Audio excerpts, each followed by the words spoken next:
Tere! Olen siin Läänemaa Suursoo serval ja täpsemalt Leidissoo kaitseala piiri peal. Ja mida ma teile siin näidata tahan, mis on minu arust nagu eriti äge Läänemaal. Et mis asi on Läänemaa Suursoo? Läänemaa Suursoo on ju tegelikult Läänemere erinevatel arenguetappidel siis rannaluite taha jäänud järv, mis on täis kasvanud ja soostunud. Et hetkel me oleme siis praegusest, Nõva rannast või merepiirist umbes 8-9 kilomeetri kaugusel siin Läänemaa Suursoo serval ja siin ongi näha nüüd üks hästi tüüpiline luide, mille taga siis põhimõtteliselt kohe hakkab Läänemaa Suursoo. See on üks nendest luidetest. Et siin Läänemaa Suursoo kandis siis nii, on selliseid luiteid palju. Et siit on ta nüüd näha. No hetkel ongi, et kui ma tulin autoga sealt poolt, siis ma tulingi madalamast kohast ja hakkasin tõusma järjest üles. Ja siin siis jõudsingi selle luiteni konkreetselt. Ja on näha üsna järsk. Ta ei ole meeletult suur ja lai luide. Võib-olla läbimõõduga 3-40 meetrit. Aga siin on ta jah eriti hästi näha. Et need luited siin Läänemaa Suursoo kandis siis tasuvad vaatamist. Ja kui sinna juurde rääkida või kuulata või uurida veel Läänemere arengulugu, siis see on eriti vägev ikka see lugu on eriti vägev. Nii et tulge kõik siia Läänemaa Suursoo kanti luiteid vaatama.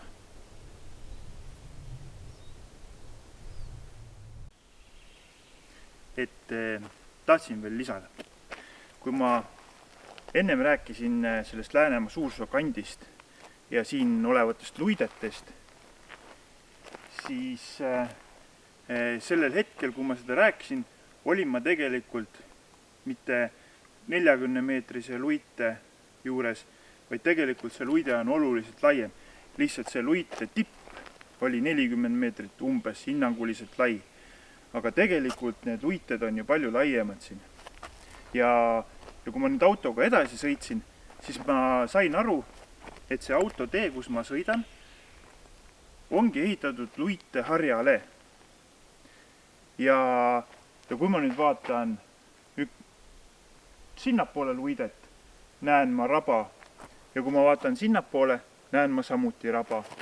Nii et hetkel ma olengi luite harja peal ja ma kohe võtan kaamera ja astun siit umbes 60 meetrit sinnapoole, 60 meetrit teisele poole, võib-olla 100 ja ma näitan teile, milline see pilt sealt avaneb. Hetkel on täitsa tavaline nagu männimets, nagu te näete, aga natuke maad kõrvale minna on täielik raba. Et väga äge koht, et tulge kindlasti siia. Ja nüüd ma võtan kohe kaamera ja näitan teile seda. Nii, nüüd ma tulingi tee pealt maha, lugesin kokku 120 sammu ja põhimõtteliselt ma olengi rabaserval. Siit 5 sammu edasi on juba märg, nii et mina oma tossuga sinna minna ei saa. Et võt selline vaatepilt siis avaneb luite taga. Mere poolt vaadates luite taga. Ja ongi täiesti märg raba ja kanarbikk, turbasamblad. Nii et tulge kindlasti vaatama.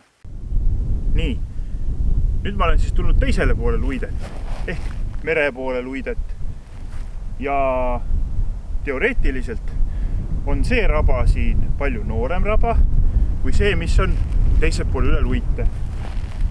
Vaatepilt muidugi on üsna sarnane. Et rabas tõenäoliselt see 1000 aastat, paar tuhat aastat siia-sinna suurt rolli ei mängi. Võib-olla turbakihi paksus on teine. Ja no märg on ikka. märg on ta samamoodi. Nii et suurt vahet ei näe. Aga kuskil sealpool üle raba on järgmine samasugune luide, mille taha siis tekkis kunagi järv, millest sai see raba siin. Nii et kui hakata mere poolt tulema, seljakott seljas ja on õnne ja jõudu, siis põhimõtteliselt võib neid luiteid siin mitmeid ületada. Luide raba ja saate kõva trenni teha. Nii, nüüd ma olen siis jõudnud kõrbe. Kuigi jah, ega see tegelikult päris kõrbe ei ole. Et see on nüüd see sama luide nii-öelda seest poolt, kuna siin aastaid tagasi oli liivakaevandus ja siit viidi Palivere mingisuguste ehitusblokkide tehasesse liiva, siis see luide tehti nii-öelda katki. Ja siin on väga hästi näha, milline see luide siis seest poolt on. Ja sama luide tegelikult, mille peal ma ennem autoga sõitsin, läheb siit veel edasi. Selle luite taga on Veskjärv ja järgmised sood ja rabad. Nii et see on ikka uskumatu. Ja eriti uskumatu on see, et vähemalt minu teadmine on see, et iga suurem luide, mille taha siis hakkasid hiljem rabad tekkima, on tekkinud mingisuguse suurema tormi käigus. Nii et